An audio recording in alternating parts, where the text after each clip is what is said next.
കേരളത്തിൽ ഇപ്പോ പ്രായമായ ആൾക്കാരും മരിക്കുന്നില്ല. അതുകൊണ്ട് പെൻഷന്റെ ബാധ്യത കൂടി എന്നും പറഞ്ഞ് രംഗത്ത് വന്നിരിക്കുകയാണ് മന്ത്രി സജി ചെറിയാൻ.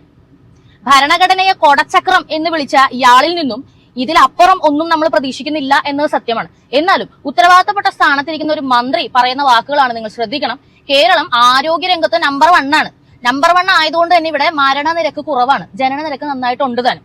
95 വയസ്സായ ഇദ്ദേഹത്തിന്റെ അമ്മ ഇപ്പോഴും പെൻഷൻ വാങ്ങുന്നുണ്ട് പോലും. അതിൽ ഇദ്ദേഹത്തിന് വല്ലാത്ത വിഷമം ഉണ്ടെന്നാ പറയുന്നത്. ഇവരൊക്കെ മരിക്കാത്തത് കൊണ്ടും ഇവർക്കൊക്കെ പെൻഷൻ കൊടുക്കേണ്ടത് കൊണ്ടുമാണ് സർക്കാർ സാമ്പത്തിക ബാധ്യതയിൽ വന്നിരിക്കുന്നതെന്നാണ് പറയുന്നത്. അല്ലാതെ നവകേരള സദസ്സ് നടത്താനും കേരളീയം നടത്താനും കോടിക്കണക്കിന് രൂപ മുടക്കി ബസ് വാങ്ങാനും വണ്ടിപ്പരിപ്പും പാലും തിന്നാനും ഒന്നും നടന്നപ്പോ ഈ നഷ്ടക്കണക്കും ബാധ്യത കണക്കും ഒന്നും ഉണ്ടായിരുന്നില്ല. പാവപ്പെട്ട വയസ്സായ ആളുകൾ മരിക്കാത്തതാണ് ഇപ്പോ സജി ചെറിയാന്റെ ഏറ്റവും വലിയ ദുഃഖം. ഒന്ന് ആലോചിച്ച് നോക്കണേ. പണ്ടുള്ള ആൾക്കാർ പറയും അപ്പൻ ചാവാൻ കാത്തിരിക്കുമായിരുന്നു കട്ടിലൊഴിയാനെന്ന്.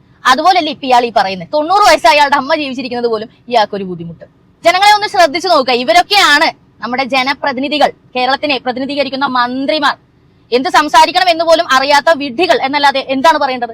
ഇടതുപക്ഷ മന്ത്രിസഭയിൽ ജനങ്ങളോട് എന്തെങ്കിലും ഒരു സ്നേഹമുള്ള അല്ലെങ്കിൽ എന്തെങ്കിലും ഒരു കരുണയുള്ള വൃത്തിയായിട്ട് സംസാരിക്കാൻ അറിയാവുന്ന ഒരു മന്ത്രിനെ കാണിച്ചു തരാമോ? ഒരു മന്ത്രിനെ. ബഹുമാനപ്പെട്ട സജി ചെറിയാൻ മന്ത്രി, താങ്കളുടെ മക്കള് നാളെ താങ്കൾക്കും 90 വയസ്സാകുമ്പോൾ ഇതേ വർത്താനം തന്നെ പറയും. ഈ അപ്പം മരിക്കുന്നില്ലല്ലോ, ഇപ്പോഴും പെൻഷനും പറ്റി ഇങ്ങനെ അങ്ങ് ഇരിക്കുവാന്ന്. അന്ന് മാത്രമേ താങ്കൾക്ക് ഈ വിഷമം മനസ്സിലാവൂ. പക്ഷെ കുറ്റം പറയാൻ പറ്റില്ല, താങ്കളല്ലേ വളർത്തിയത്, എങ്ങനെ വരും ആ മക്കൾ?